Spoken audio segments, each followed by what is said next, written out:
Antes de entrar, tengo que ir al tema que tenemos en esta noche, y obviamente ya lo vieron, sé que esa es la razón, probablemente la principal razón por la que están aquí, porque vamos a hablar del noviazgo y cómo llevar una relación santa. Y debo enfatizar al iniciar nuestro estudio de esta noche que algunas ideas de este estudio las aprendí de un hermano que hace años dio un estudio acerca de este tema, que me ha ayudado mucho, fue de mucha bendición. Y antes de entrar a los detalles de lo que vamos a ver, deben mantener en mente que vamos a usar la palabra noviazgo en esta noche para referirnos a la relación entre dos solteros del sexo opuesto con interés mutuo. Esa es la manera en la que vamos a usar la palabra noviazgo.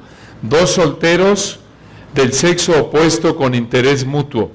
Y tenemos que aclarar esto, pero habiendo dicho eso, aclaramos que no es un concepto mandado ni prohibido por Dios, este asunto del noviazgo. No es un concepto, no es una relación mandada ni prohibida por Dios, sino todo lo contrario. No, no es cierto. Bueno, así por eso el pobre Israel no entendió cuando yo le traduje hace unos años atrás, por todas las tonterías que decía incoherentes. Pero el punto es que el noviazgo, recuerden, al hablar de noviazgo a lo largo de nuestro estudio en esta noche, estamos hablando de una relación entre dos solteros con interés mutuo, solteros del sexo opuesto. Usamos esta palabra porque estamos familiarizados con ella en nuestra cultura, pero enfatizamos, la Biblia no usa el término, no lo manda, no lo prohíbe, y esta noche vamos a dividir nuestro estudio en 4 partes, para que sepas a dónde vamos. Vamos a hablar de 4 verdades que te ayudan a tener una perspectiva y práctica bíblicas en el área del noviazgo. 4 verdades que te ayudan a tener una perspectiva, esto es una manera de ver las cosas, una manera de pensar y de actuar bíblicas en el área del noviazgo.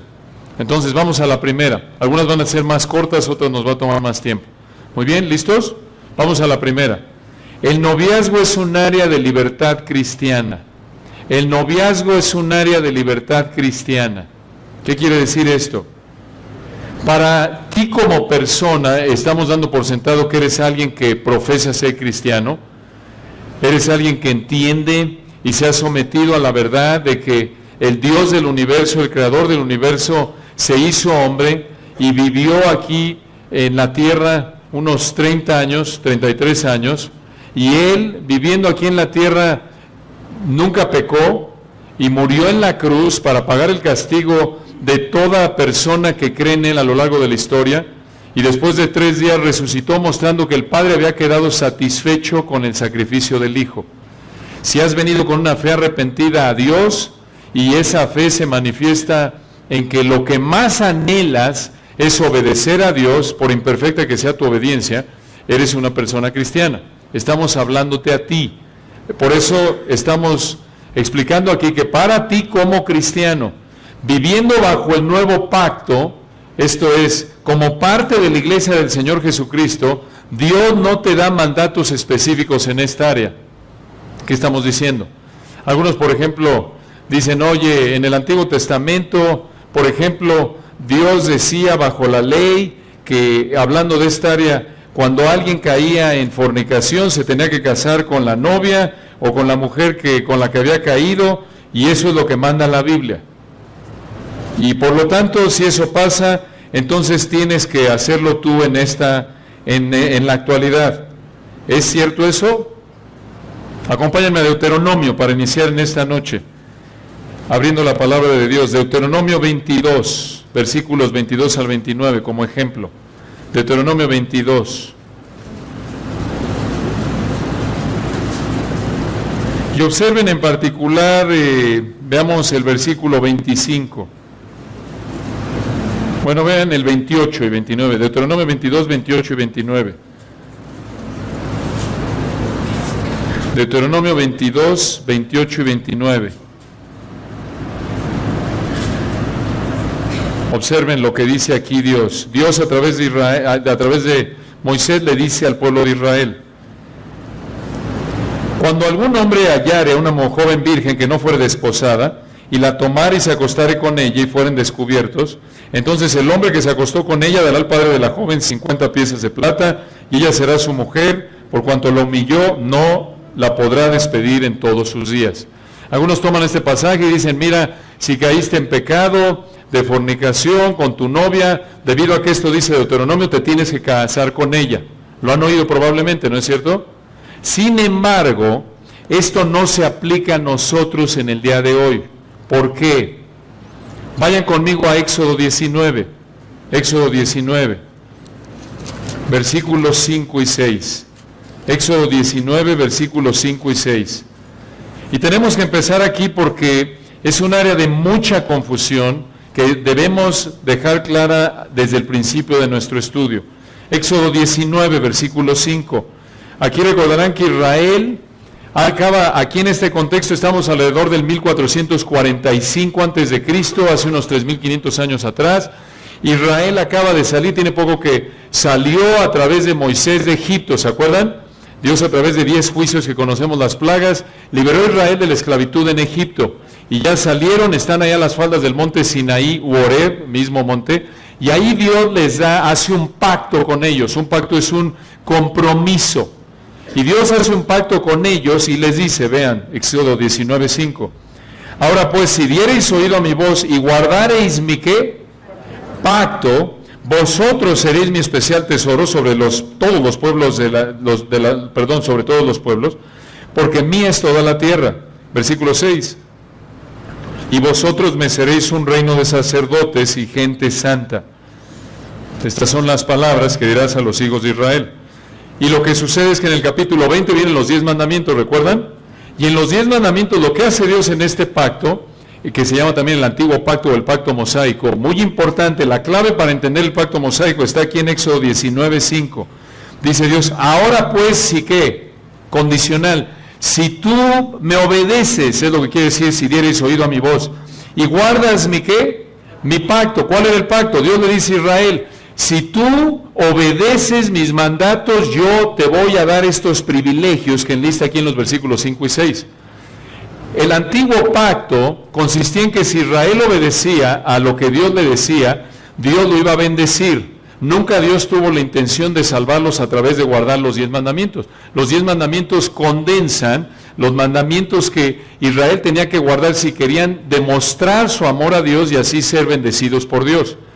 Dios los salvó igual que a nosotros, a toda persona a lo largo de la historia. Lo vemos con Abraham, por ejemplo, en Génesis 15, ¿recuerdan? Génesis 15:6, y creyó Abraham a Dios y le fue contado, ¿por qué?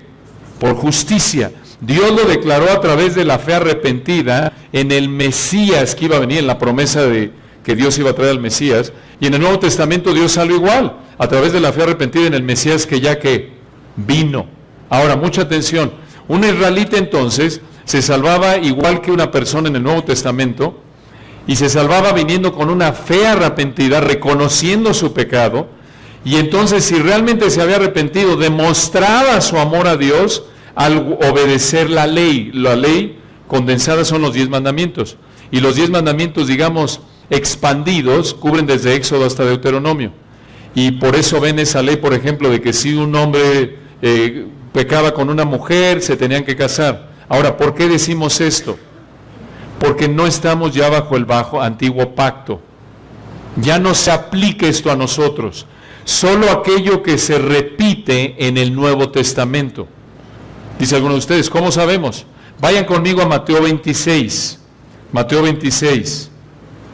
Y de nuevo, algunos dirán, oye, yo quería saber cómo encontrar marido, mujer, y me está dando esta clase de teología aquí este señor. Esperen, este es el cimiento, ok, ahí vamos. Mateo 26. Recuerdan, aquí el Señor está a unas horas de ser apresado. Este es ya la noche del jueves. Él va a ser apresado un viernes, va a morir el viernes. Y la noche del jueves convierte la Pascua, recuerdan la celebración de la Pascua, que celebraba cuando Dios había sacado a los israelitas de Egipto, la convierte en lo que conocemos como ¿qué? La cena o la mesa del Señor. Y escuchen lo que les dice a los discípulos, ¿lo recuerdan? Mateo 26:26. Y mientras comían, Mateo 26:26, tomó Jesús el pan y bendijo y lo partió y dio a sus discípulos y dijo, tomad, comed, esto es mi cuerpo. Y tomando la copa, y habiendo dado gracias, versículo 27, les dio diciendo, bebed de ella todos, porque esto es mi sangre ¿de qué? Del nuevo pacto. Eso es muy importante, porque el antiguo pacto, el pacto mosaico, fue establecido por Dios desde Éxodo 19, como lo estamos viendo, y es reemplazado en la cruz por el nuevo pacto. ¿Se dan cuenta? Ese pacto es primordialmente hecho con Dios, Dios con Israel, prometiéndoles que les va a perdonar sus pecados. Pero la iglesia somos participantes de este nuevo pacto, que incluye el perdón de pecados. ¿Por qué decimos todo esto? Mucha atención.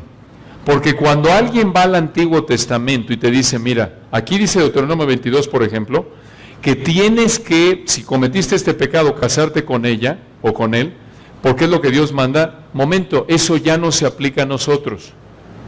No hay, escuche esto, aún en el Antiguo Pacto, Dios nunca le mandó a los israelitas mucha atención a qué edad debían casarse,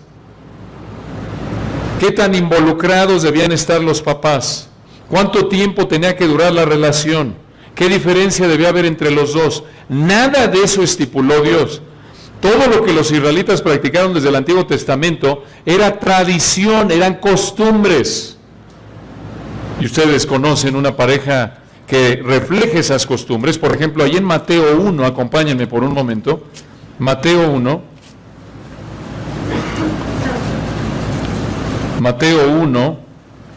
versículo 18, hablando de la relación de José y María. Mateo 1, versículo 18. Dice aquí, el nacimiento de Jesucristo fue así. Estando desposada María su madre con José, antes que se juntasen, se halló que había concebido del Espíritu Santo. ¿Qué es esto? Desposado. Dios nunca mandó cuánto tiempo específicamente debía durar el periodo de compromiso, de esposamiento. Lo que hacían los judíos en ese entonces es que un hombre como José y María, tradicionalmente, por tradición, Dios nunca les dio la edad. Todas las prácticas, llamémosle, de una relación previa al matrimonio de los israelitas bajo el antiguo pacto fueron tradicionales, fueron costumbres de ellos, y por lo tanto no es normativo para nuestra época. Por ejemplo, normalmente lo que sucedía es que estaban en un periodo que se llamaba aquí un periodo de desposamiento. El novio le había dado una dote, le había pagado algo al papá, ¿no es cierto? Como una seguridad, como una garantía de que si se divorciaba de la esposa, podría tener algún tipo de solvencia el papá. Pero noten, el periodo de compromiso era de 1 año. Dios nunca les dijo que tenía que ser de 1 año. Tampoco les dijo Dios a qué edad debían comprometerse. Tradicionalmente aquí María probablemente tenía entre 12 a 13 años hasta 15. ¿Te das cuenta? ¿Quieres ser muy bíblica? Pues muchas de ustedes ya se les fue el tren, ya tienen 18. Noten, eso no se aplica. Dios nunca les mandó la edad. Ellos así lo practicaron. Entonces noten que aún bajo el pacto mosaico, Dios no dio detalles de cómo conducir una relación entre dos solteros antes de llegar al matrimonio. Obviamente fuera de aspectos como mantener la pureza. Pero eso es obvio, eso lo vemos en Antiguo y Nuevo Testamento. No debían fornicar, no debían caer en pecado sexual, claro. Entonces noten, aún bajo el antiguo pacto, había elementos tradicionales que Dios nunca mandó. Y tenemos que entender esto porque no puedes tú ver el noviazgo, irte al Antiguo Testamento y decir, ¿sabes qué? Como así le hacían en el Antiguo Testamento, yo también le voy a hacer. Pues piénsalo bien, porque en primer lugar no es obligación, no tienes la obligación como cristiano bajo el nuevo pacto, como parte de la iglesia, de obedecer eso. Y número 2, no vas a encontrar muchos detalles que estás buscando en el Antiguo Pacto y mucho menos en el Nuevo. En el Nuevo no se te dice a qué edad debes comenzar a considerar el matrimonio. No hay nada en el Nuevo Testamento que te diga, así ha dicho el Señor, a los 18 deberás empezar a buscar novia. No hay nada. Así ha dicho el Señor, si eres mujer, a los 18 ya debes empezar a poner tu nombre en el boletín de la iglesia. No hay nada de eso. ¿Qué tan involucrados deben estar tus papás? Algunos, por ejemplo, van al Antiguo Testamento y dicen, bueno, y en el Antiguo Testamento los papás escogían con quién se casaban. ¿Se acuerdan, por ejemplo, en el caso de ¿De quién recuerdan? En el caso, digamos, lo vamos a ver en un rato, pero tienen, digamos, el caso de Abraham, ¿se acuerdan? Que Abraham manda al criado a buscarle esposa a Isaac, ¿se acuerdan?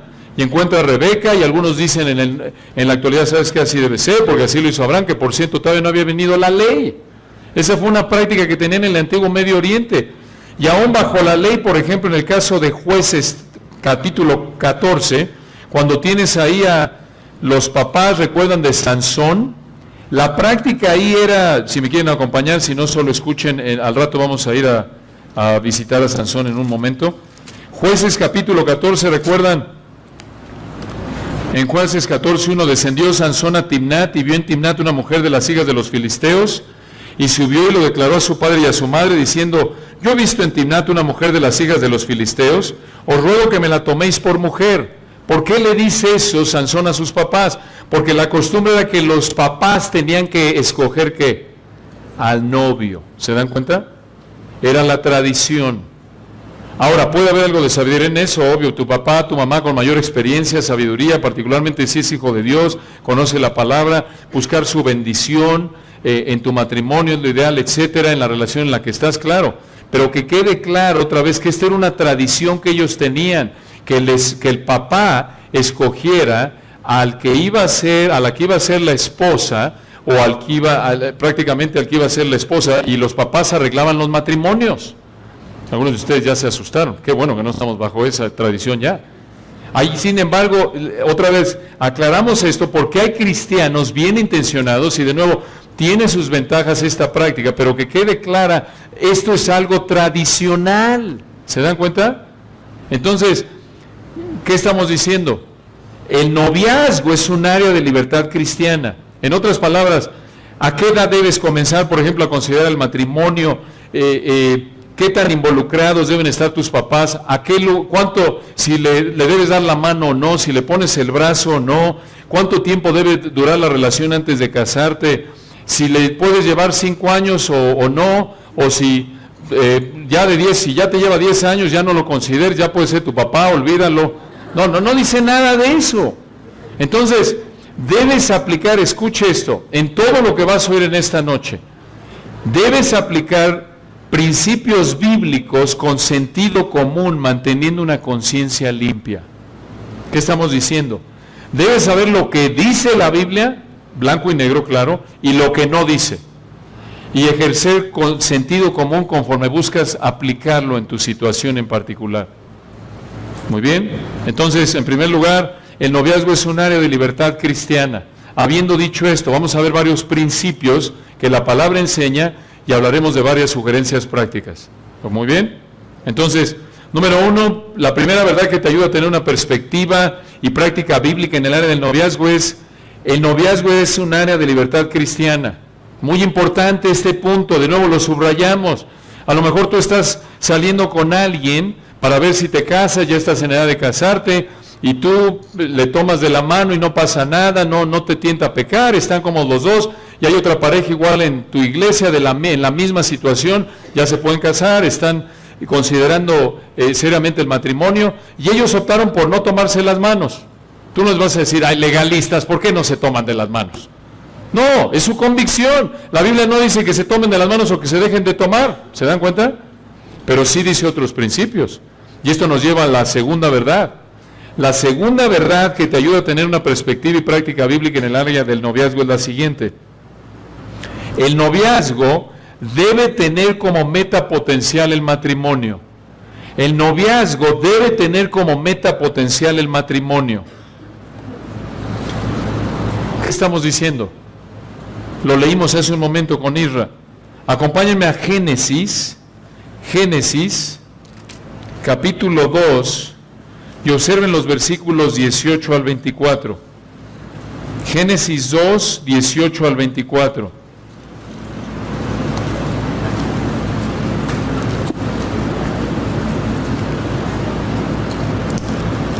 Y por cierto, este pasaje lo reitera el Señor allí en Mateo 19, 4 y 5, lo pueden ver.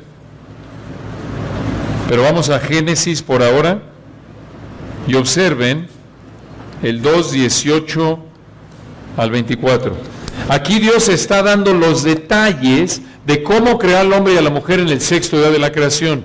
Y dice Génesis 2:18, y dijo Jehová Dios, no es bueno que el hombre esté solo, le haré ayuda idónea para él. Esto es, idónea tiene la idea de alguien que lo complemente, lo ayude, una ayuda correspondiente. Versículo 19, Jehová Dios formó pues de la tierra toda bestia del campo y toda ave de los cielos y las trajo a Adán para que viese cómo las había de llamar, y todo lo que Adán llamó a los animales vivientes, ese es su nombre. Versículo 20, y puso Adán nombre a toda bestia y ave de los cielos y a todo ganado del campo, y enfatiza la misma idea del 18, mas para Adán no se halló que ayuda idónea para él. Entonces, versículo 21, Jehová Dios hizo caer sueño profundo sobre Adán, y mientras éste dormía, tomó una de sus costillas y cerró la carne en su lugar. La primera cirugía en la historia. Dios la lleva a cabo, y versículo 22, de la costilla que Jehová Dios tomó del hombre, hizo una mujer y la trajo al hombre. Digo entonces Adán, esto es ahora hueso de mis huesos y carne de mi carne, esta será llamada varona, porque del varón fue tomada. Versículo 24, por tanto dejará el hombre a su padre y a su madre, y se unirá a su mujer y serán una sola carne. Esto es el matrimonio. Dios establece el matrimonio entre un hombre y una mujer de por vida. Ese es el diseño que Dios establece desde el principio. Este es el ideal que Dios establece. Algunos dirán, oye, pero en el capítulo 3 entra el pecado. ¿Cómo es que no cambió en nada? ¿Sigue siendo, es válido para nuestra época? Sí. ¿Cómo sabemos? Vayan a Mateo 19:5. ¿Y qué es lo que estamos diciendo aquí? Que Dios diseñó al hombre y a la mujer, a dos personas del sexo opuesto con interés mutuo, para que se casaran. Véanlo en Mateo 19, versículos 5 y 6. El Señor lo reitera. Y dice, por esto el hombre dejará padre y madre y se unirá a su mujer y los dos serán una sola carne. Así que no son ya más dos, sino una sola carne. Por tanto, lo que Dios juntó, no lo separe el hombre. Y allá adelante lo reitera Pablo en Efesios 5:31, una sola carne. Entonces, ¿qué estamos diciendo? Dios ha establecido, escuche esto, que la meta de dos personas, si vas a seguir el patrón de Dios en el área, si te interesa una persona del sexo opuesto, y tú le interesas a la persona, la meta de tener una relación con esa persona es el matrimonio. Esto no quiere decir, aclaración, que la primera vez que se hablan, se dicen que se gustan y que les gustaría ver si se pueden casar. A la primera, puedes asustarlo al otro o a la otra. Dice, oye, espérame un momento, vamos a conocernos un poco más. Pero, otra vez, este es el diseño de Dios. Nada de que, bueno, es que es mi mejor amigo y te puedes casar con él. No es que tu mejor amigo. No debe haber mejores amigos sin que sean casados entre un hombre y una mujer, obvio, dos personas del sexo opuesto con interés mutuo. La meta debe ser, ¿qué cosa? El matrimonio. El matrimonio. Y debido a que el propósito de conocer una persona del sexo opuesto que me interesa, escucha, es establecer una amistad y posible selección de cónyuge futuro, únicamente concéntrate en creyentes cuya dirección es debida a su obediencia. ¿Qué estamos diciendo? El noviazgo, otra vez, definido como lo usamos en nuestra cultura, entendiendo que esta relación entre dos solteros del sexo opuesto con interés mutuo, la meta de que conozcas a una persona del sexo opuesto que te interesa y esa persona le interesas, es que se conozcan para ver si pueden llegar a ser marido y mujer. Esa es la meta. Subráyalo en tu mente, esto es muy importante. Entonces, otra vez, no sales nada más porque me gusta físicamente y a ver si le puedo poner la mano aquí y allá un rato. No. Dice, oye, pero me gusta físicamente. Qué bueno, por favor, si no te gusta físicamente, mejor ni te acerques. Obvio, es parte del matrimonio. Es parte del matrimonio. No es lo más importante, pero es parte del matrimonio. Entonces, tienes que pensar en estos términos. Con la persona que salga en una relación que llamamos de nuevo de noviazgo, voy a salir con esta persona para ver si me caso. Así debes pensar. Y por ello debes pensar solo considerar salir con personas, con creyentes cuya dirección de vida es obediencia. Y obviamente esto da por sentado que tú eres un cristiano genuino, que la dirección de tu vida es de obediencia. Entonces, alguno dirá, oye, pero ¿qué no me puedo casar con alguien que no es cristiano? No. ¿Dónde dice eso la Biblia? 1 Corintios 7:39, acompáñenme ahí. 1 Corintios 7:39. Pablo aquí está hablando de asuntos que tienen que ver con los solteros, algunos que nunca se habían casado, otros que estaban por contraer nuevas nupcias, pues estos se iban a casar por primera vez. Y escuchen lo que dice Pablo, 1 Corintios 7, versículo 39. La mujer casada está ligada por la ley mientras su marido vive, pero si su marido muriere, libre es para casarse con quien quiera. Aquí está hablando de segundas nupcias. Y observan lo que dice al final del 39. Se puede casar con quien quiera, dice Pablo, con tal que sea en el Señor. ¿Qué quiere decir eso? Con tal que sea ¿qué? Cristiano. Cristiano. Piensa en esto. Un cristiano, un inconverso en general, tiene diferentes metas al salir con alguien del sexo opuesto. ¿Cómo es esto? Para un cristiano, el tiempo de interacción con la persona que le gusta y él le gusta a la persona, ayuda a conocer lo que les gusta, lo que no les gusta, para saber si realmente pueden llegar al matrimonio, ¿no es cierto? Esa debe ser la meta de un cristiano en el noviazgo. Pero para un no creyente, para un incrédulo, aunque puede considerar el matrimonio, en la mayoría de los casos, mucha atención, busca satisfacer su deseo sexual, llegue o no a ¿qué? Al matrimonio. ¿Te das cuenta? Muchos solteros que profesan a Cristo empiezan a salir con inconversos o con creyentes débiles porque se desesperan. Porque se desesperan o no se controlan a sí mismos. Y no estamos diciendo que no es fácil, es difícil.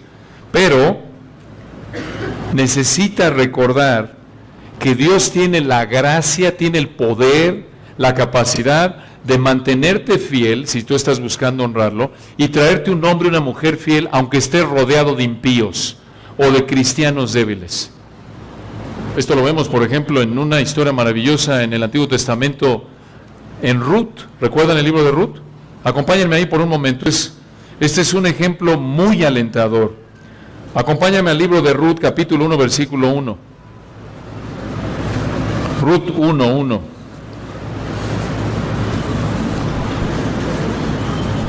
Dice aquí el escritor: aconteció en los días que gobernaban los jueces. Este es el contexto histórico. Este es un periodo de tiempo en la época de Israel que era muy oscuro, muy mal. Estaban espiritualmente por los suelos los israelitas. ¿Qué tan mal estaban? Deja ahí una marca en Ruth 1 y acompáñame por un momento a Jueces capítulo 2. Jueces capítulo 2.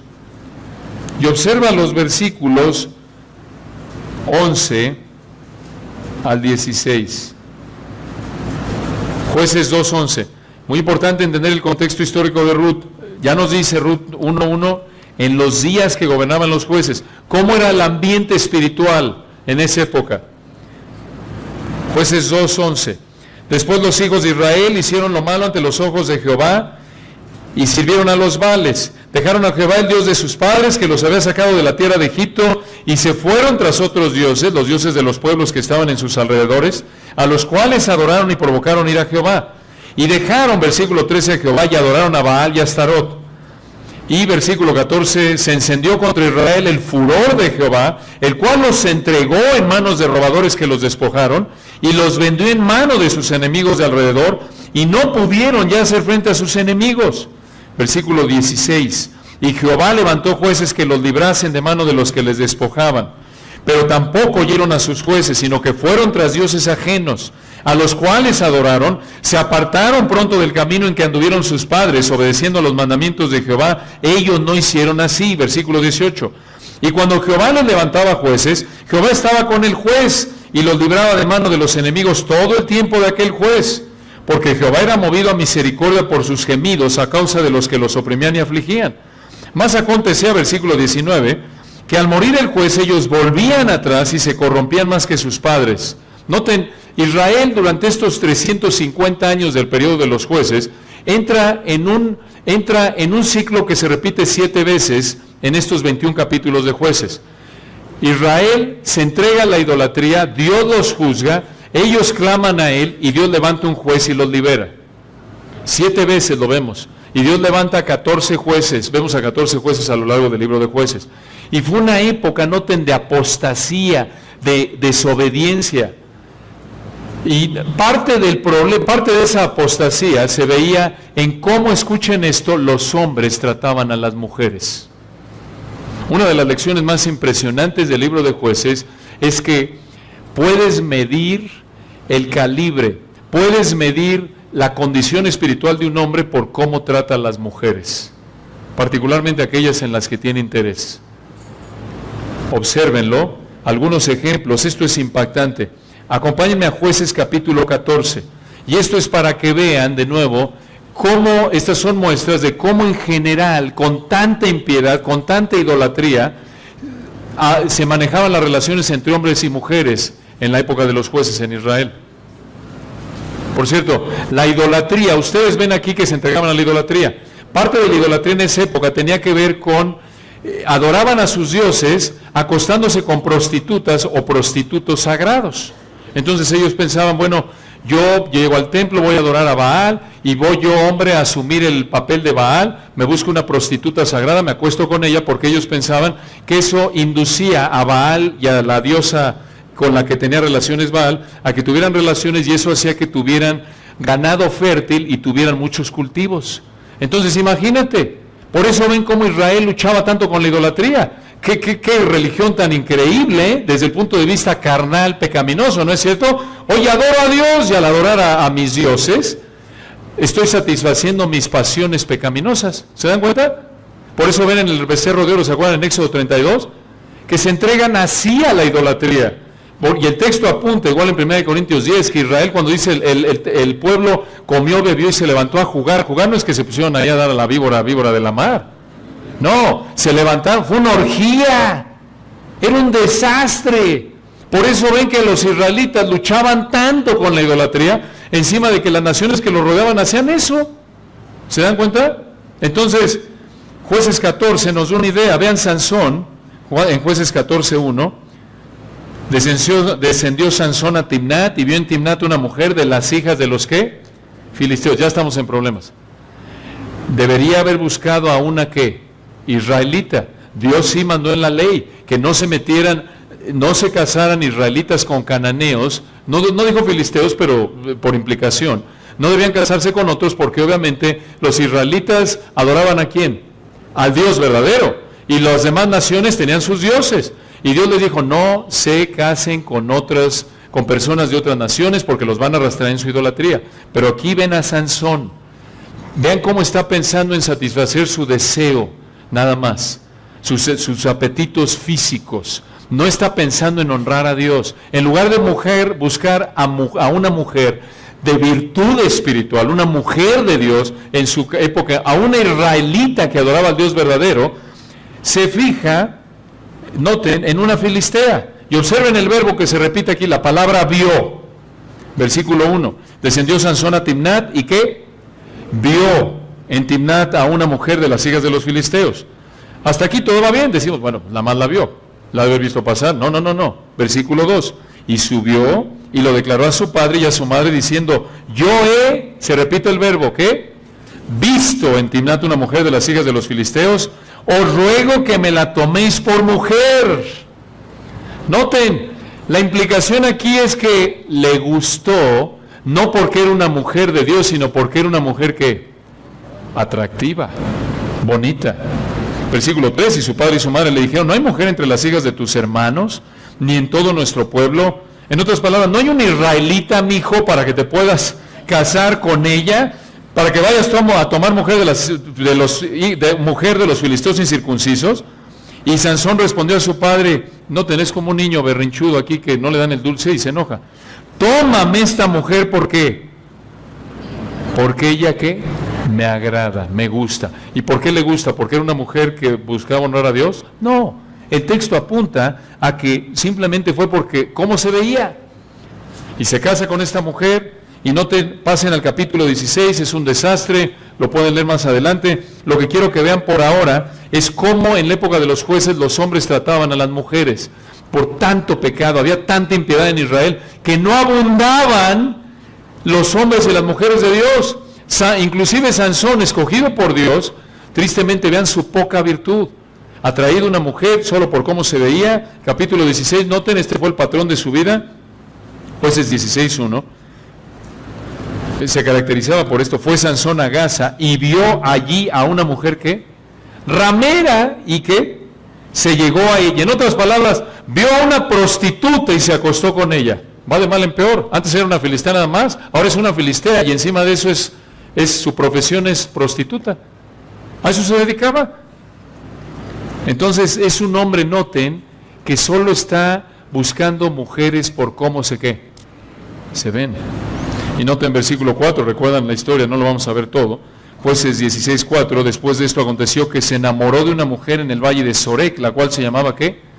Dalila. Y probablemente era muy guapa, porque ya vemos que Sansón se iba solo por cómo se veían las mujeres. Y Dalila no era una mujer para nada, una mujer de Dios, era una mujer mercenaria.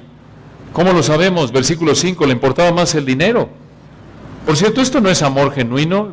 Dice aquí se enamoró, en el sentido emocionalmente estaba involucrado con Dalila, pero no es amor genuino, amor bíblico. No es que Sansón buscaba el bienestar espiritual de Dalila, buscar servirla, no escogió amar a Dalila como es el amor bíblico, sino que había un apego sentimental. Y versículo 5, vinieron a ella los príncipes de los filisteos y le dijeron, engáñale, infórmate en qué consiste su gran fuerza y cómo lo podríamos vencer para que lo atemos o lo dominemos. Y cada uno de nosotros te dará 1,100 ciclos de plata. Esto era un dineral, hubiera sido multimillonaria. Ella se hubiera vuelto Dalila Slim, se aceptaba el dinero. Versículo 6, ¿aceptó o no Dalila la propuesta? Le dicen, dinos cómo podemos derrotarle, ¿dónde está el secreto de su fuerza? Versículo 6, y Dalila dijo a Sansón, yo te ruego que me declares en qué consiste tu gran fuerza. ¿Aceptó el trato? Claro, es la implicación del versículo. Era una mujer mercenaria. Era igual que Sansón, ¿se dan cuenta? Era igual que él era un egoísta, solo la quería, por lo que conocemos de Sansón hasta aquí, de Jueces capítulos 14 al 16, que solo buscaba una mujer para satisfacer, ¿qué? Su deseo sexual. Y obviamente se encontró una como él, nada más que ella en el área del dinero. Quería usar a Sansón para hacerse rica. Entonces noten, en la época de los jueces, tanto pecado, y aún los líderes que Dios levantó, tenían muchos problemas, como podemos ver con Sansón. Era una época donde había teología débil, entendimiento de Dios débil, había mucho pecado, no abundaban los hombres y mujeres de Dios. Y vean allá adelante en el capítulo 19, un ejemplo más de cómo no se enfilaban, no estaban allá amontonándose los hombres y las mujeres de Dios. Vean en Jueces 19, versículo 1, en aquellos días cuando no había rey en Israel, son los días de qué época, de los jueces. Hubo un levita que moraba como forastero en la parte más remota del monte de Efraín, el cual había tomado para sí mujer concubina, era su amante. Y el levita, recuerdan, los levitas Dios diseñó en el Antiguo Testamento, recuerdan, que tenían que ser los líderes espirituales de la nación, los que tenían que traer los sacrificios que Dios había ordenado a Dios para guiar al pueblo en adoración. Y noten, allá adelante en el versículo 22, el levita está con un hombre en Gaba, una ciudad que se llamaba Gaba, y tomaron, es muy probable que estaban en estado de ebriedad aquí en Jueces 19, 22, y está el levita, este es el levita, está con la concubina, y los hospeda un señor que conoció allí en Gaba. Jueces 19, 22, noten cómo trataban a las mujeres, otra ilustración. Jueces 19, 22. Pero cuando estaban gozosos, he aquí que los hombres de aquella ciudad de Gaba, hombres perversos, ¿qué tan perversos? Obsérvenlos, rodearon la ciudad golpeando a la puerta y hablaron al anciano, dueño de la casa, diciendo, saca al hombre que ha entrado en tu casa para que lo conozcamos. Eran una multitud de homosexuales que querían tener relaciones con el levita que acababa de llegar. Versículo 23. Y salió a ellos el dueño de la casa y les dijo: no, hermanos míos, os ruego que no cometáis este mal, ya que este hombre ha entrado en mi casa, no hagáis esta maldad. Y noten, versículo 24 les dice estos perversos: he aquí mi hija virgen, y la concubina de él, yo la sacaré ahora, humilladlas y haced con ellas como os parezca. Y no hagáis a este hombre cosa tan infame. Noten qué mal están de cabeza espiritualmente. Este señor dice: oigan, es una perversidad eso que quieren hacer de acostarse ustedes hombres con este hombre, pero tranquilos. Hasta aquí decimos: bueno, muy bien, este hombre le llamó pecado al pecado, pecado. No, no hay problema, tengo una hija virgen, una hija no casada, y la concubina, la amante de Levita, se las entregamos y hagan con ellas lo que quieran. Está pero terrible la situación. Y noten, versículo 25, mas aquellos hombres no le quisieron oír, por lo que tomando aquel hombre a su concubina, este es el Levita, la sacó y entraron a ella y abusaron de ella toda la noche hasta la mañana y la dejaron cuando apuntaba el alba. Y cuando ya amanecía, versículo 26, vino la mujer y cayó delante de la puerta de la casa de aquel hombre donde su señor estaba hasta que fue de día. ¿Notan qué perversidad? El que era la amante de la concubina la entrega a estos homosexuales y abusan de ella, la violan toda la noche al grado que la mujer queda inconsciente. Estas son ilustraciones de cómo estaba el área de relaciones entre hombres y mujeres en la época de los jueces. Y alguno diría: oye, ¿había algún hombre, alguna mujer de Dios en esa época de los jueces? Sí. ¿Quiénes? Un ejemplo, regresen al libro de Ruth. Este es el ambiente, Ruth 1:1, en los días que gobernaban los jueces, estos fueran la época en la que vivió Ruth y Boaz. Ruth, una viuda, una mujer que se convirtió al Dios verdadero. Y noten, quiero que vean brevemente cómo eran un hombre y una mujer de Dios, para darles una idea quién era Boaz. Vayan ahí a Ruth 2:1. Tenía Noemí, esta es la suegra de Ruth, tenía Noemí un pariente de su marido, hombre rico de la familia de Elimelec, el cual se llamaba Boaz. Esa palabra, noten, en Reina Valera 60, rico, es una palabra hebrea que se puede traducir también de virtud, hayil, si mal no recuerdo la palabra hayil. ¿Por qué es importante esto? Porque vean cómo se manifestaba en Boaz, que era un verdadero creyente, y se manifestaba que era un hombre de virtud, un hombre de Dios, en cómo trataba a la gente, cómo vivía. Por ejemplo, ahí en Ruth 2, noten, a la hora de comer, Ruth 2:14, Boaz le dijo a la hora de comer, porque Ruth llega y es una viuda y es pobre. En ese entonces las viudas vivían en un nivel de pobreza, y noten, Boaz le permite, era un hombre que tenía un campo y le permite que esté recogiendo ahí lo que caía de lo que cosechaban. Y Ruth 2:14, Boaz le dijo a la hora de comer: ven aquí, come del pan, le dice a Ruth, y moja tu bocado en el vinagre. Y ella se sentó junto a los segadores y él le dio del potaje y comió hasta que se sació y le sobró. Noten la generosidad de Boaz.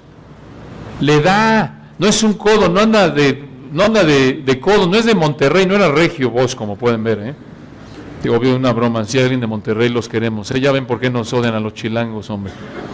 Entonces, noten la generosidad de Boaz, le da a Ruth, y hasta le sobra a Ruth, versículo 16. Luego se levantó para espigar, y Boaz mandó a sus criados diciendo que recoja también espigas entre las gavillas y no la avergoncéis. Noten, está siendo un caballero. Sabía que tenía que decirle a sus empleados: cuidadito con ella, esta mujer es pobre, viuda, es extranjera, y podían haberse burlado de ella. Y en el capítulo 3, noten, 3:11, noten lo que le dice Boaz a Ruth. No tenemos tiempo para entrar en los detalles, pero Ruth sigue aquí una costumbre de la época en donde le dice a Boaz: estoy disponible, y Boaz le dice: muy bien, me caso contigo. Ruth 3:11, observen lo que le dice Boaz a Ruth: ahora pues no temas, hija mía, yo haré contigo lo que tú me digas, pues toda la gente de mi pueblo sabe que eres, ¿qué? Mujer virtuosa. Ruth era una mujer de Dios, a pesar de que era joven, viuda, moabita. Es la única mujer en toda la Biblia que se le llama mujer virtuosa, una mujer de Dios. Esto es, una mujer que verdaderamente era creyente y mostraba que era su fe genuina, porque vivió una vida en la que cultivaba la obediencia. No que era perfecta, Pero es interesante notar que la palabra virtuosa, ahí obsérvenlo en el 3:11, viene de la misma raíz hebrea, de donde viene la palabra en el 2:1, hablando de vos, hombre rico. ¿Qué estamos diciendo? Que vos era un hombre de Dios, igual que Ruth era una mujer ¿de qué? De Dios. ¿Y por qué es importante esto? Regresen a Ruth 1:1. Aconteció en los días que gobernaban ¿qué? Los jueces. ¿Cómo era esa época? ¿Cómo trataban los hombres a las mujeres? En la época de los jueces, una época de idolatría, de impiedad, de desobediencia a Dios. ¿Abundaban los hombres y las mujeres de Dios? No. Sin embargo, noten que en medio de esa oscuridad había un hombre de Dios y una mujer de Dios, Boz y Ruth, y Dios en su soberanía los ¿qué? Los unió. Entonces, ¿por qué tomamos el tiempo para ver este ejemplo? Porque de nuevo, no debes desesperarte. Como soltero que profesas a Cristo, puedes llegar a decir, oye, es que no hay nadie en mi iglesia, todos los que están en mi iglesia, todas están en mi iglesia, pues están medio tibios y demás. Y bueno, si es tu actitud, examínate, porque si te sientes tú que eres Marta y los demás son Sansón, o si te sientes María y los demás son Sansones, probablemente hay un problema de orgullo en ti, ¿no es cierto? O si te sientes vos y ves a las demás como Dalilas, bueno, asegúrate que así sea, porque puede ser que haya un problema de orgullo, que te sientas tú aquel apóstol Pablo y allá abajo están la escoria, las Dalilas y no hay nadie para mí. Un problema, ¿no es cierto? Entonces examínate. Pero el punto es que a pesar de que estés rodeado de impíos, a pesar de que haya cristianos débiles hasta donde puedes ver, no necesitas salir con alguien nada más por el hecho de que, bueno, pues es todo lo que hay y vamos a hacerlo. No. Hay que adaptarse a lo que hay. Mi mamá me dijo que hay que comer de lo que hay y bueno, esto es todo. No se aplica aquí el consejo de tu mamá. No bajes el estándar. Busca ser una Ruth, busca ser un Boz. Y Dios en su tiempo te traerá un hombre y una mujer de Dios. Muy importante esto. No salgas con un inconverso por el hecho de que, bueno, pues es que no hay nadie y mira, este hombre es tan bueno y esta mujer tan buena que lo único que le falta es ser cristiano. Seguramente lo han oído. Pero escucha, una advertencia. Salir con un inconverso tiene por lo menos dos problemas. Por lo menos. Número uno, como el propósito del noviazgo desde el punto de vista bíblico debe ser el matrimonio, y pecarías si te casas con un inconverso, ya dijimos, porque 1 Corintios 7:39, solo te puedes casar con quien quieras con tal que sea en quién, en el Señor. ¿Para qué sales con un inconverso? Dices, yo lo convierto, ¿podría convertirse? Es probable, pero como tantos podría solo fingir convertirse por casarse contigo, y si te casas puedes terminar en una situación de mucho sufrimiento. Además de que pecas si te casas con un inconverso y te expones a la disciplina de Dios, porque la Biblia en eso sí es clara, lo acabamos de ver, 1 Corintios 7:39, con tal que sea en él, ¿quién? Señor. Entonces, problema número uno, si se te ocurre salir con un inconverso, puedes exponerte a pecar. En otras palabras, él contradice el propósito para el cual tienes una relación de noviazgo. ¿Por qué? Porque de nuevo, como cristiano, una relación de noviazgo debe tener la meta de ver si pueden llegar a casarse. Punto. Esa es la única meta en una relación de noviazgo entre dos cristianos. Nada más. Y otro problema, número dos, si se te ocurre salir con un incrédulo, alguien que no es cristiano, si realmente eres cristiano y sales con una persona inconversa, te puedes exponer a la tentación de manera más abierta. Digo, seamos honestos, ya de por sí es bastante difícil resistir a nuestros deseos pecaminosos como cristianos que se esfuerzan por honrar a Dios. Lo vemos con Pablo, por ejemplo, en 1 Corintios 9:27, ¿recuerdan? Golpeo mi cuerpo y lo pongo en servidumbre. Y está hablando ahí de, en el griego es de abofeteo, de golpeo mi cuerpo. No quiere decir que se está flagelando, pero la idea es que tiene que tomar medidas drásticas para controlar sus deseos, para no pecar. Y Romanos 7:14 y 15, lo que hago no lo entiendo, no hago lo que quiero, sino lo que aborrezco eso hago. Pablo pecaba. Si te estás esforzando por honrar al Señor y es difícil honrarlo, ¿tú crees que te va a ayudar salir con alguien que no tiene el Espíritu de Dios para capacitarlo para resistir sus deseos pecaminosos y cuya meta en el noviazgo como incrédulo, como la mayoría del mundo sin Cristo, es satisfacer su deseo sexual. Por esto, salir con un no cristiano puede hacer que la tentación en el área sexual sea más difícil de resistir. ¿Tú crees que va a pensar, no te voy a tocar porque yo sé que tú quieres honrar a Dios? No te voy a besar porque yo respeto tu religión. Por favor, digo, no te chupes el dedo. No te engañes. Si entre cristianos, de nuevo, que buscan honrar a Dios y se esfuerzan y oran y buscan exponerse a la palabra y buscan huir de la tentación, es difícil. Y caen en pecado muchas veces. ¿Tú crees que te va a echar la mano tu amigo inconverso? Claro que no. Por favor.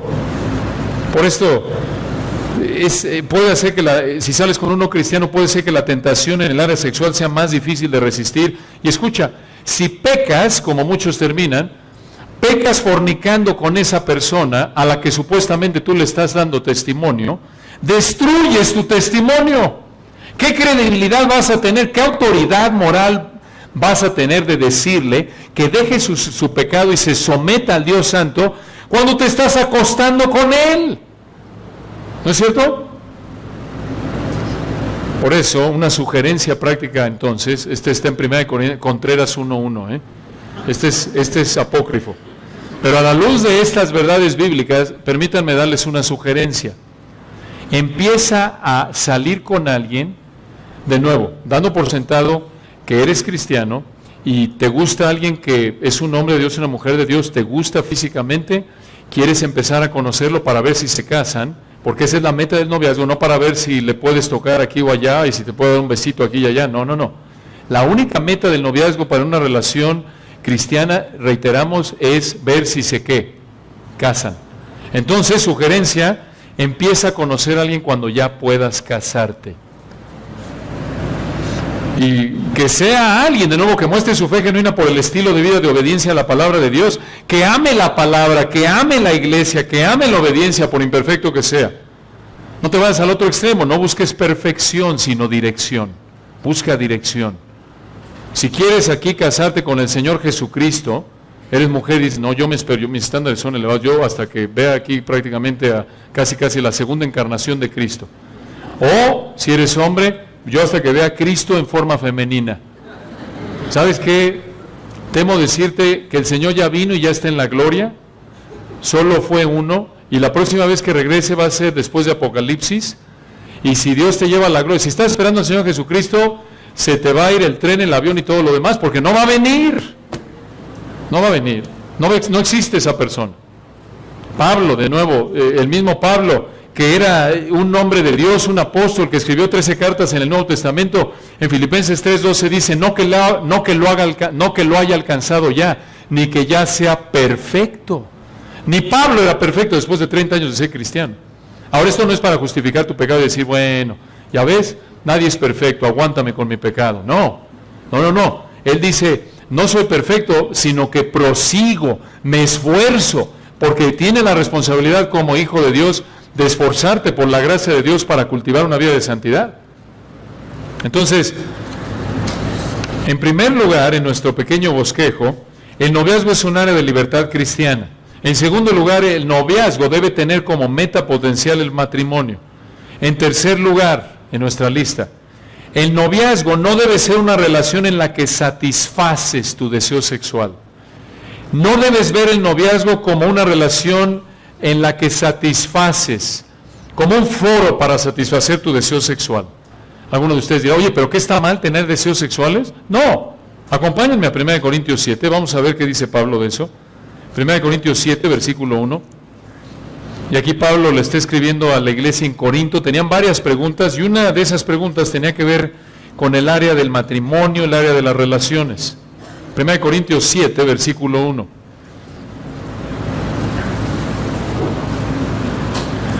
Dice Pablo en 1 Corintios 7, 1. En cuanto a las cosas de que me escribisteis, bueno le sería al hombre no tocar mujer. Este es un eufemismo, quiere decir, es una manera amable de decir algo que puede ser a lo mejor ofensivo, si eres más preciso. Lo que está diciendo Pablo, no es bueno que el hombre toque a una mujer con la meta de tener relaciones con ella. no es bueno que el hombre tenga relaciones con ella, eso es fornicación. Eso es tener relaciones fuera del matrimonio, es pecado a los ojos de Dios, la Biblia lo llama fornicación.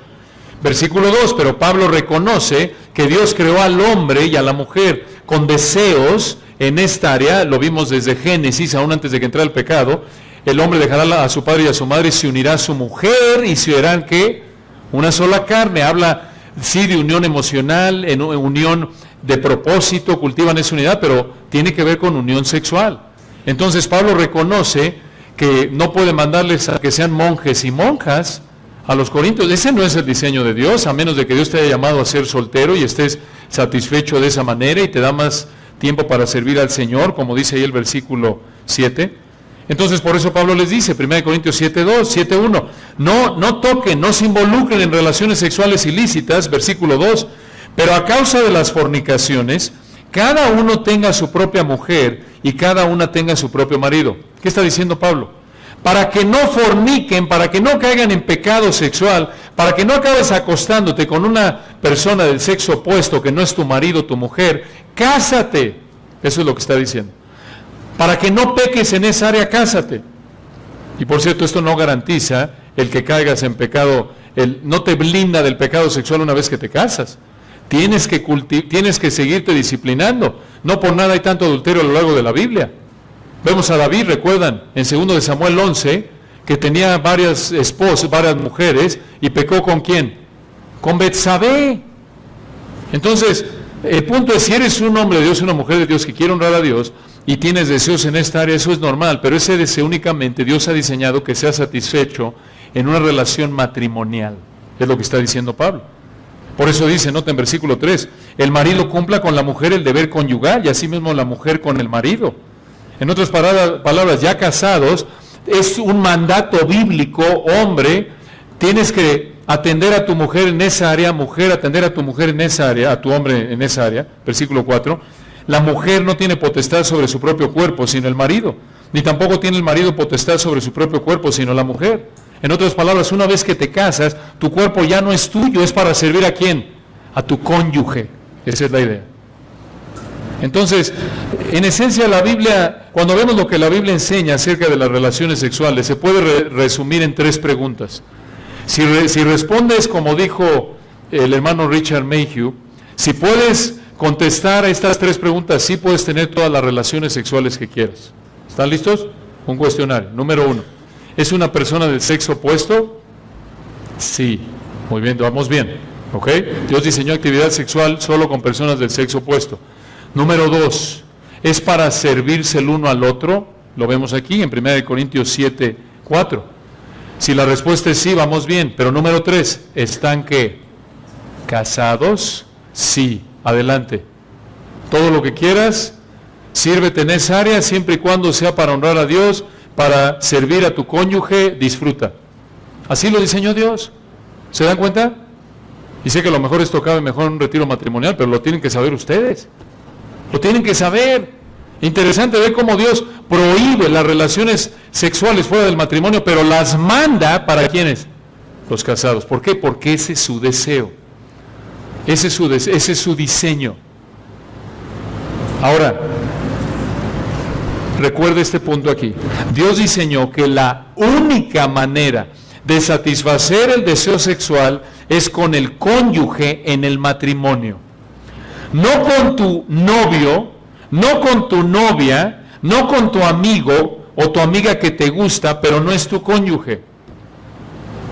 Entonces, quítate de la mente la idea, esa es una manera de pensar mundana, que voy a salir, a ver si me caso con esta persona, pero de paso, de una vez, pues no pasa nada ahí si tenemos ahí un encuentro. No, de una vez aprovecho, digo, ya estamos en esto, de una vez tengo deseos, me gusta, yo le gusto. No, estás pecando si lo haces, estás pecando.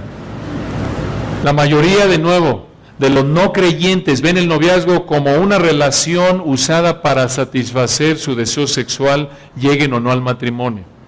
Pero como cristiano tienes que recordar que la única relación que Dios ha diseñado para que satisfagas tu deseo sexual se llama ¿qué? Matrimonio, nada más. Es honorable, es preciado a Dios. Por eso tenemos un libro entero en la Biblia, ¿recuerdan en Cantar de los Cantares?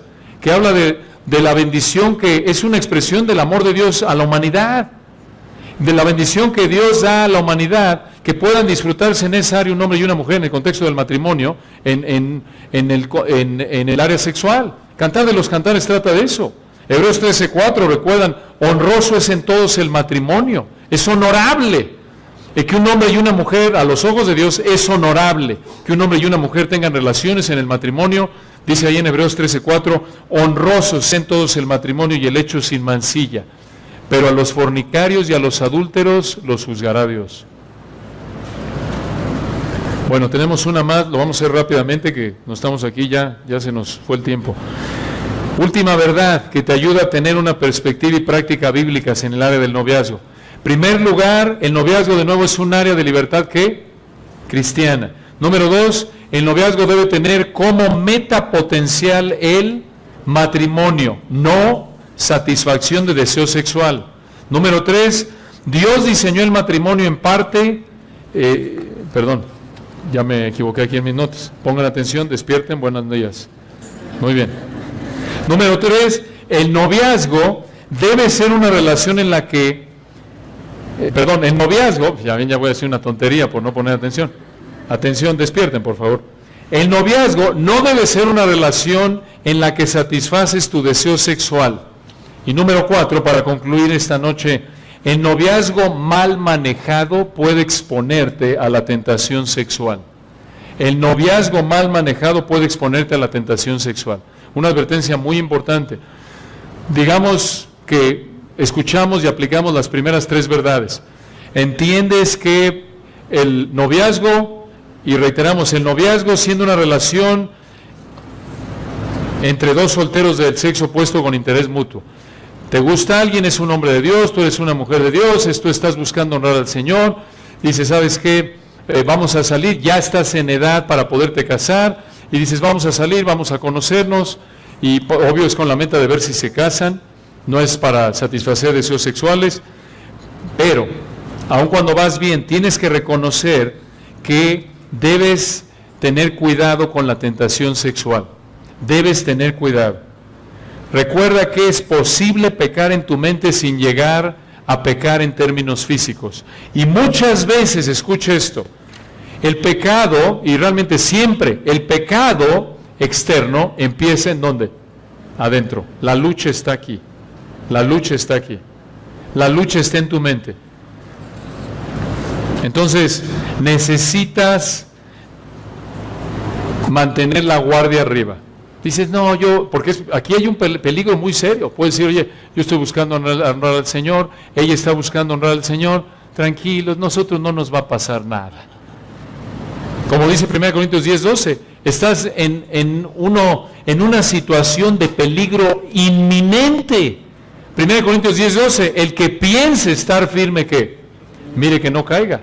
No, cuidado, reconoce tu propensidad a pecar.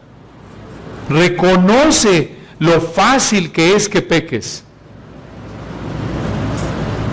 Entonces, ¿cómo lo haces? Dos puntos aquí, 2 principios. Número 1, mantente cerca del Señor. Mantente cerca del Señor. Supongamos que ya estás en una relación, mantente cerca del Señor. ¿Cómo? Disciplínate espiritualmente. Estudia, medita en la palabra. Salmo 119:11, ¿recuerdan? En mi corazón he guardado tus dichos, ¿para qué? Para no pecar contra ti. Ora, Mateo 26, rogad para que no entréis en tentación. ¿Recuerdan? El Señor le dijo a los discípulos. Sirve a la iglesia, también te ayuda a estar pensando en las necesidades de otros. 1 Pedro 4:10. Entonces, en primer lugar, mantente cerca del Señor, y en segundo lugar, mantente lejos del pecado. Mantente cerca del Señor, y en segundo lugar, mantente lejos del pecado. ¿Qué quiere decir esto? 2 Timoteo 2:22, cuando Pablo le dice a Timoteo, ¿recuerdan? Huye de las pasiones juveniles. ¿Recuerdan? Y hermanos, ahí ya tenía como 40 años Timoteo, y le dice, huye Timoteo, incluye arrogancia, ambición, obvio, deseo sexual, todo eso puede incluir 40 años, y le dice, huye. Imagínate, tienes 18, 20, 30, huye más rápido, métele más velocidad, 5ª velocidad, ¿no es cierto?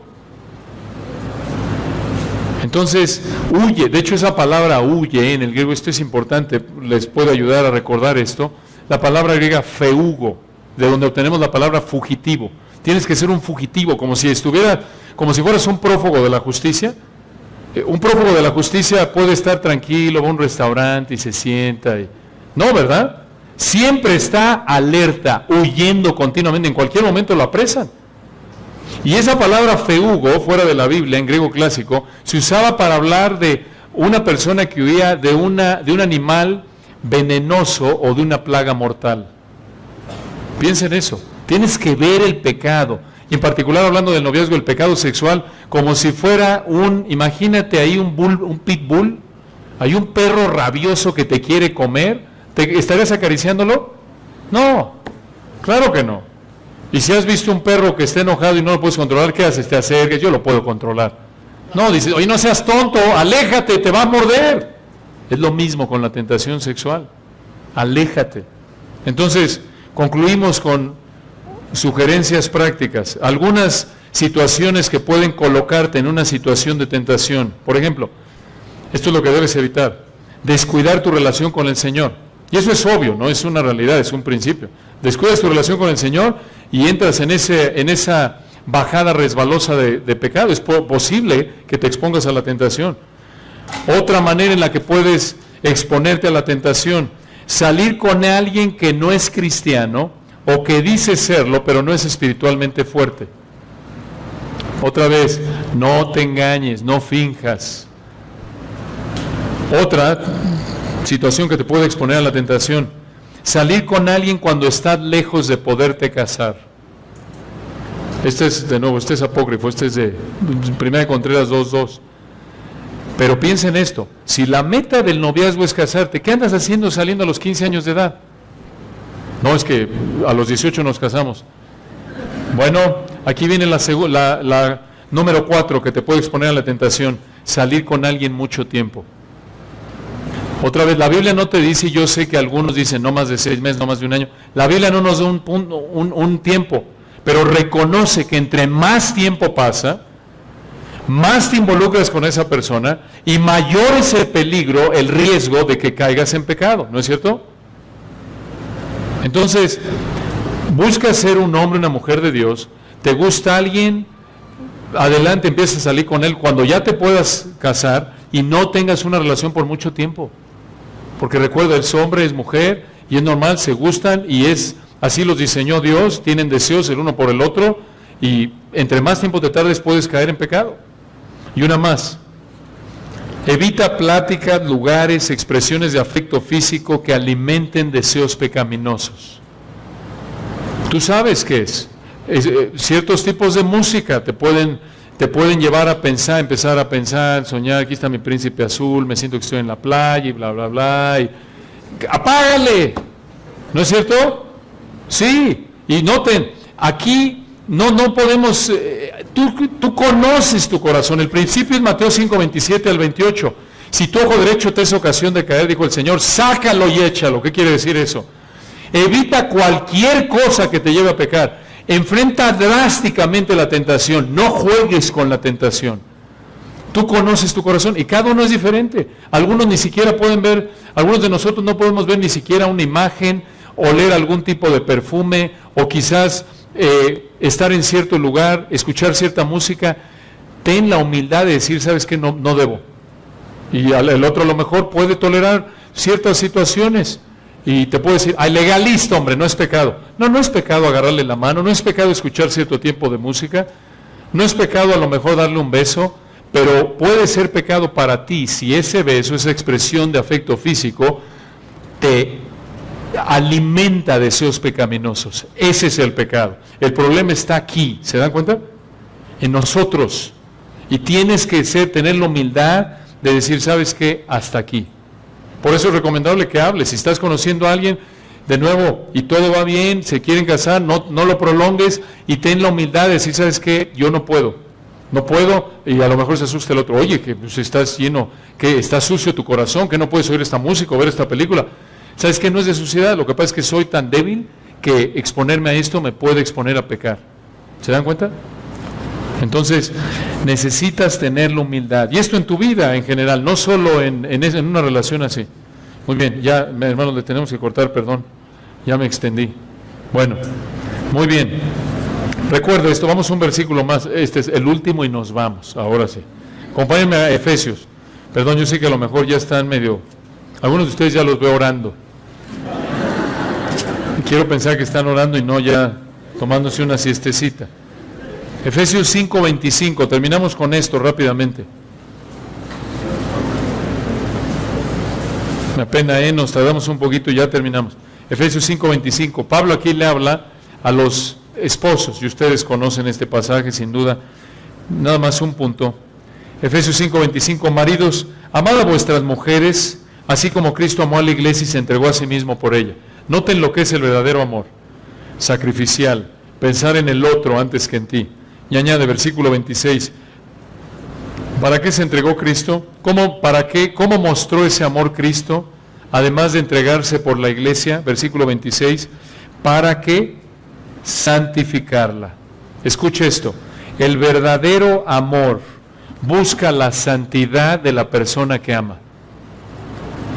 El verdadero amor, el amor bíblico, el amor que honra a Dios, no busca usar a la persona para satisfacer sus deseos egoístas. El verdadero amor piensa en cómo puedo yo contribuir al bienestar de esta persona. En primer lugar, el bienestar espiritual. Entonces piensa, si realmente amas a una persona, no vas a buscar que peque.